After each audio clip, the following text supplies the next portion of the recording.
오늘은 바디메오가 눈을 뜨다, 맹인 바디메오가 눈을 뜨다, 이런 제목으로 말씀을 전합니다. 예수님의 많은 치유 기적 중에서 많은 병자를 고치셨는데 그 중에 가장 많은 치유 기적이 맹인 눈을 뜨는 겁니다. 그것이 가장 많이 나오는 내용인데, 오늘 저와 여러분이 단순한 어떤 육체적 눈을 뜬 그런 기적만 보지 마시고 우리의 영적인 눈을 뜨는 저와 여러분에게도 주시는 영적 교훈을 꼭 발견하고 받는 이 시간 꼭 되시기를 바랍니다. 오늘 있었던 일은 여리고에서 있었던 일입니다. 여리고, 출애굽했던 이스라엘 백성들이 40년 거쳐서 가나안 땅에 들어갈 때에 요단강을 건너서 맨 처음 도착한 곳이 여리고성이고, 이 여리고성을 이제 정복하고 이제 가나안 땅을 차례대로 정복하는 내용이 나옵니다. 이 여리고는 예루살렘에서 가까운 곳입니다. 이제 예수님의 마지막 지금 순회입니다. 이제 예루살렘 이번에 가시면 바로 십자가에 돌아가시는 그런 여정이기 때문에 오늘 이 일이 있었던 시점은 이제 불과 다음 주 수요일 날 예수님이 예루살렘에 입성하는 기록이 있습니다. 그러니까 예수님이 지금 이 시점에서 십자가 지시기까지 한 주간 정도가 남은 그런 시점입니다. 예루살렘까지는 20km 정도 되는 가까운 거리입니다. 이곳에 이 여리고에서 있었던 오늘 일인데요, 그들이 여리고에 이르렀더니 예수께서 제자들과 허다한 무리와 함께 여리고에서 나가실 때에, 예수님의 지금 마지막 예루살렘에 가실 때 역시 제자들 또 허다한 무리들이 따랐습니다. 이 허다한 무리라는 것은 바로 병을 고치려는 사람, 어떤 인생의 문제를 해결하려고 하는 사람, 예수님의 설교를 들으려는 사람들로 인해서 예수님이 가는 곳마다 많은 사람들이 따랐는데 오늘 또 많은 사람들이 따랐습니다. 여리고에서 모든 일정을 마치고 이제 여리고에서 나가십니다. 예루살렘을 향해서 나가실 때에, 그러니까 쉽게 말하면 동네 입구, 동구 밖으로 이제 나가시는 그 동구 밖 입구입니다.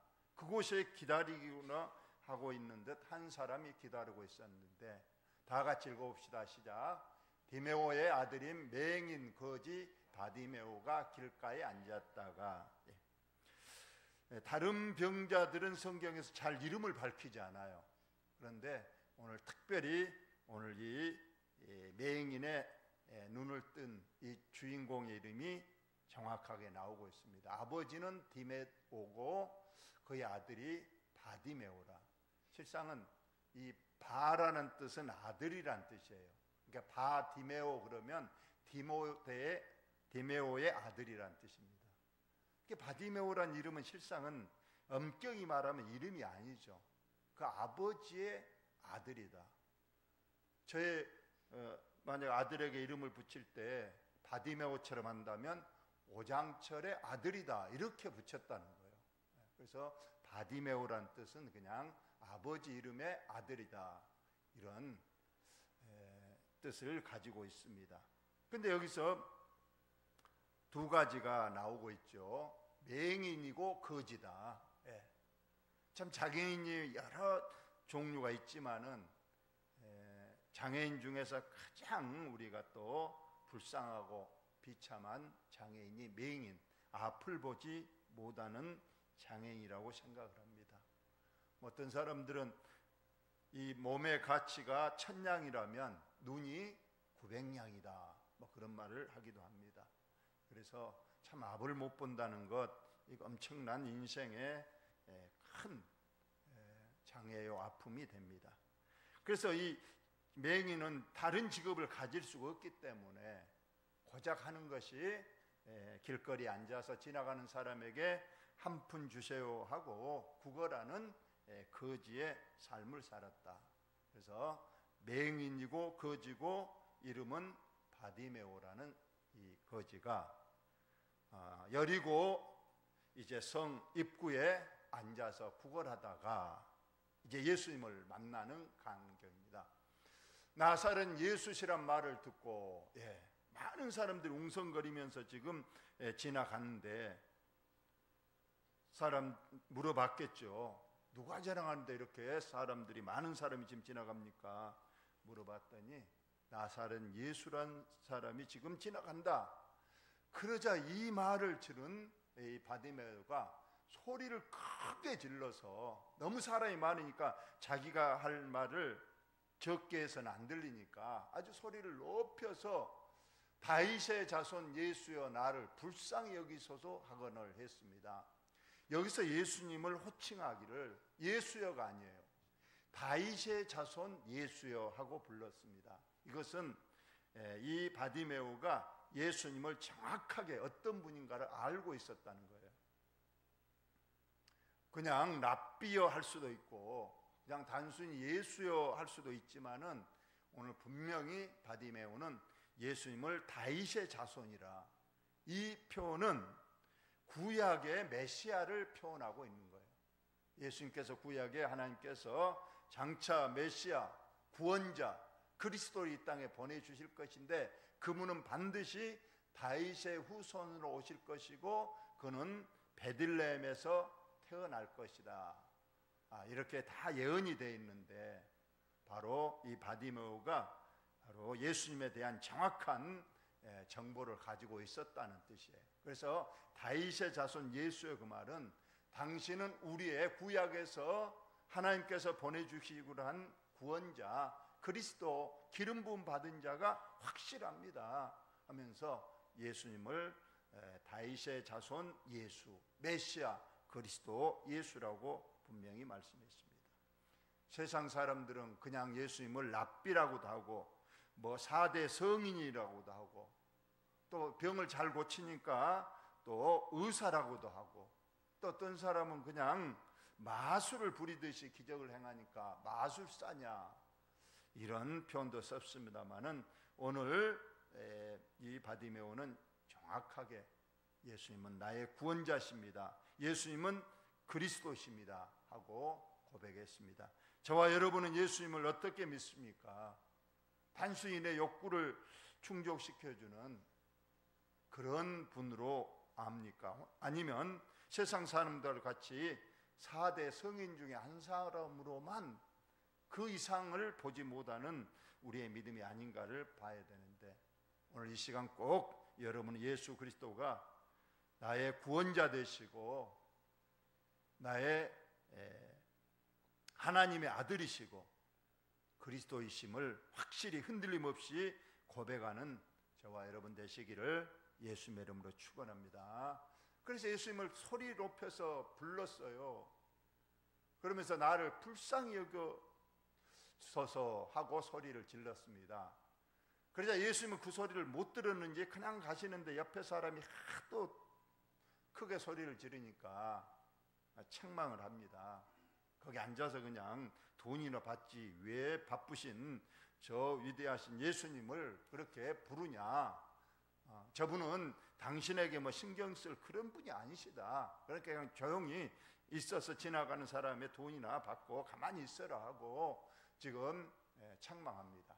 그런데 바디메오는 그 말에도 절대 상관하지 않고 더 큰 소리로 다윗의 자손이여 나를 불쌍히 여기소서 하고 말합니다. 끝까지 이렇게 포기하지 않는 그런 믿음을 가지고 있습니다. 믿음은 절대로 포기하거나 흔들려서는 안 된다는 걸 우리에게 또 말씀하고 있습니다. 우리 가나안 여인, 자기 딸이 흉악한 귀신 들려서 예수님께 와서 내 딸을 고쳐주셔서 했습니다. 그러나 예수님께서는 그 고쳐달라고 간청하는 그 여인의 말에 이런 방구에 말도 하지 않아요. 무시하는 거죠. 그러자 이 가나안 여인은 더 말씀합니다. 제발 내 딸 좀 고쳐주세요. 그러니까 예수님이 한마디 그냥 무심코 뚝 던지는 거죠. 나는 내 백성 이스라엘에게 보냄을 받았지. 실상 이 가나안 여인은 이 가나안 족속들 하나님께서 이방인으로 여겼던 그 이방 여인이거든요. 그래서 나는 너 같은 이방 여인에게 보냄을 받은 자가 아니고 나는 내 백성 이스라엘 사람에게만 관심 있고 보냄을 받았다. 그럽니다. 무시하는 거죠. 더 그러나 이 가나안 여인은 포기하지 않고 더 크게 제발 내 딸 좀 고쳐주세요 합니까? 예수님이 이제 더 무한을 줍니다. 내가 떡을 개에게 던짐이 마땅하지 않도다. 이 개에게 떡을 던짐이 마땅하지 않도다. 그 말은 너 같은 가나안 여인은 실상 개와 같은 존재다. 너에게 줄 떡은 없다. 너에게 줄 어떤 은혜가 없다. 이렇게까지 매정하게 예수님이 가나안 여인을 몰아붙입니다. 무시합니다. 이쯤 됐으면 이 가나안 여인도 포기할 법한데 성경은 기막힌 말을 하잖아요.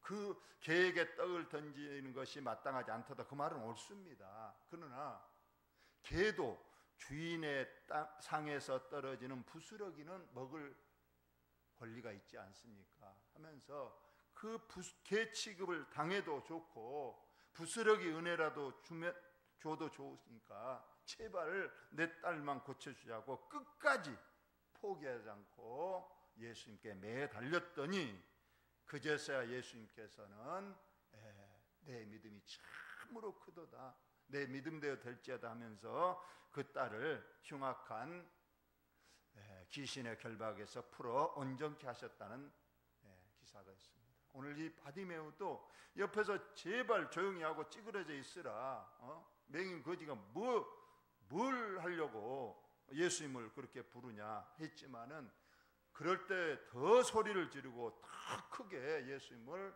불렀습니다.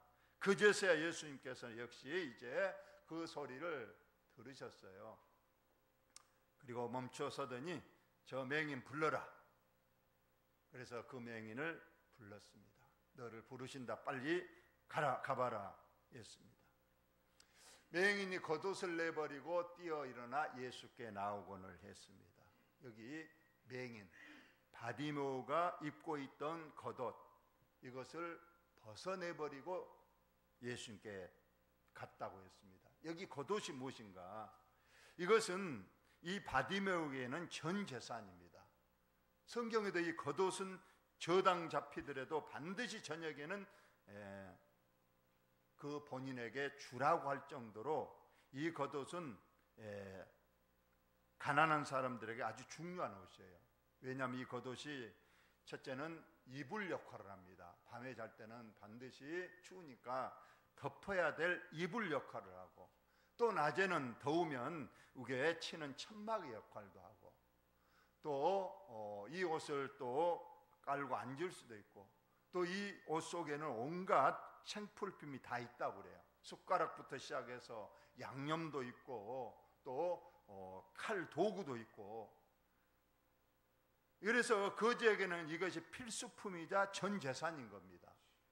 그런데 또 이 겉옷은 실상은 거지의 표시가 되는 거예요. 우리가 옷을 보면 그 사람의 신분을 알 수 있잖아요. 그런데 이 낡고 거추장스러운 이 겉옷은 실상은 누가 봐도 저 사람은 거지다 하는 것을 멀리서도 알 수 있는 그런 옷입니다.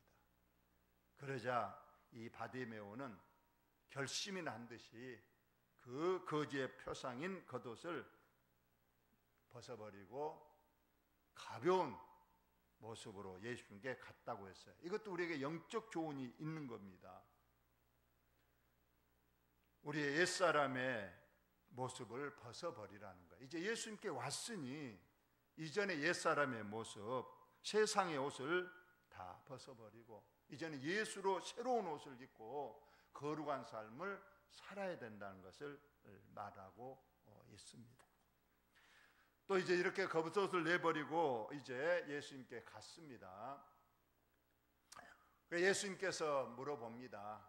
내가 너에게 뭘 하게 주기를 원해서 그렇게 소리를 치느냐?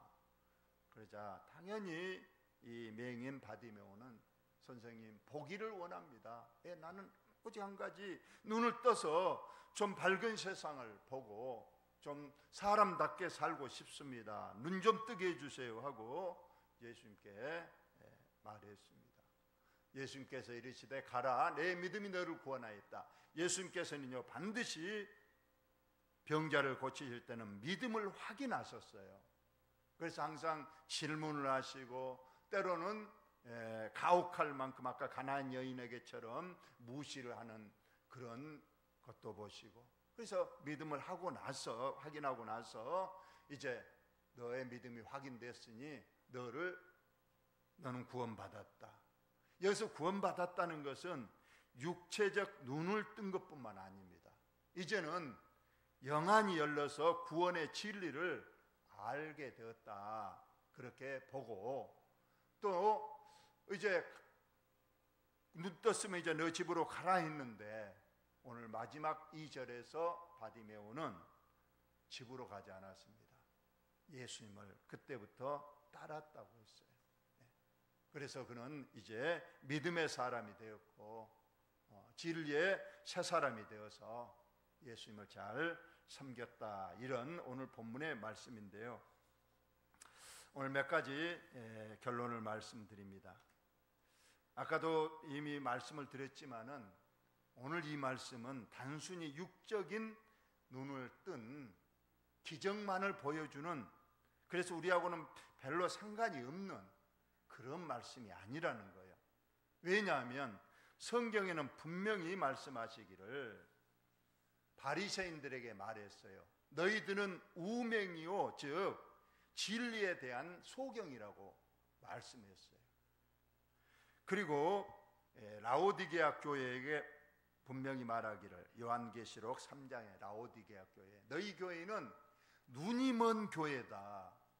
앞을 보지 못하는 눈이 먼 맹인 교회다. 그러니까 지금이라도 안약을 사서 발라서 진리를 밝히 보는 교회가 되라고 권면하신 것을 볼 때에 성경은 절대 소경을 고쳤다, 어떤 육체적 눈만 뜨게 한 것이 아니라 바로 진리에 보는, 구원을 보는, 하늘을 보는 그러한 영적 눈을 뜨라고 하는 교훈을 우리에게 보여주고 있습니다. 맹인 세 사람이 자원봉사자 한 사람의 안내를 받아서 산에 이제 올라갔대요. 앞을 안 보니까 이제 자원봉사자가 앞에서 인도하고 맹인 세 사람이 높은 산에 올라갔어요. 정상에 올랐습니다. 그러자 이 첫째 맹인이 말하더라는 거야. 야, 너무 좋다, 멋지다 그랬어요. 그러자 둘째 맹인도 그랬습니다. 그래, 정말 좋구나, 야, 정말 오기를 잘했다. 셋째 맹인도 내 오늘 일생에 최대의 경험을 한 것 같다, 너무 좋다. 이 말을 들은 자원봉사자가 속으로 비웃었어요. 뭘, 눈도 안 보인 사람이 뭘 보고 좋다, 멋지다 그런가. 그러자 이 맹인들이 이 자원봉사자의 그 말을 살짝이 듣고 말했답니다. 우리가 눈은 보이지 않지만은 이 상쾌한 바람, 또 나무에 흔들리는 소리, 새 지저귀는 소리, 또 따뜻한 이 햇볕, 이 모든 것을 우리가 느끼니 너무 좋다. 비록 세상 사람들은 눈을 떠서 보면은 그 보는 것이 한계가 있지만은 우리 보이지 않는 사람은 비록 보는 것만 못 보지 다른 것은, 다른 감각들은 다른 세상 사람들보다 훨씬 발달되어 있어서 더 많은 것을 잘 느낄 수 있다, 그런 말씀을 했다고 합니다. 그렇습니다. 이 눈은 단순히 어떤 세상 보이는 현상만을 보는 것이 아니라 우리의 영적인 감각은 이처럼 비록 육체의 눈은 안 보인다 할지라도 우리 영의 눈이 봐야 될 더 많은 것들이 있다는 것을 말합니다. 미국의 1820년 미국의 청도도 가문에서 한 어린 딸이 태어났습니다. 생후 한 달이 됐는데 아기의 눈에 고름이 차기 시작했다고 합니다. 그래서 의사를 데려다가 치료를 했는데 또 돌팔이 의사여서 그런지 이제 눈이 아주 실명이 되고 말았다고 합니다.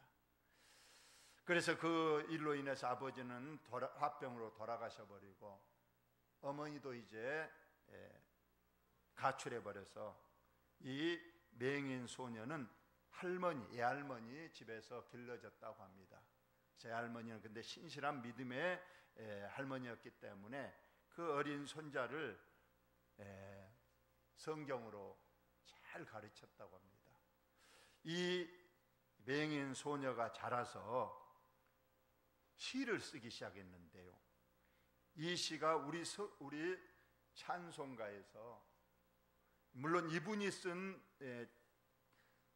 찬송곡은 8,000곡이 된다고 하는데 우리 성경에서 23곡이 우리 성경에 나와 있는데, 제가 어느 날 봤는데 우리가 가장 은혜롭게 부르는 찬송이 이분이 쓴 찬송가가 많더라는 거예요. 이분이 제인 화니 크로스비라는 여인인데, 나의 갈 길을 다가도록 나의 영원하신 기여 인내하신 구세주여, 헤아릴 수 없는 우리 성경에서 가장 은혜로운 그 찬송들이 다 이 맹인 소녀 화인 크로스비라는 이 여인의 손에서 탄생했다고 합니다. 우리나라의 영우라는 우리 어렸을 때에 맹인이 된 사람이 있습니다. 축구놀이 하다가 눈을 맞아가지고 맹인이 됐는데 이분이 끝까지 포기하지 않고 미국 가서 공부해서 박사가 됐는데 부시 대통령 때에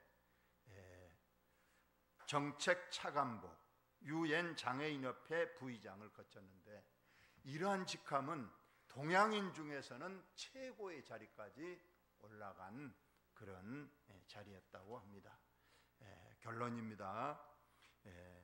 저와 여러분이 육의 눈은 떴지만은 아직도 영의 눈을 뜨지 못했다면, 그래서 우리가 보는 것이 늘 뭘 봅니까?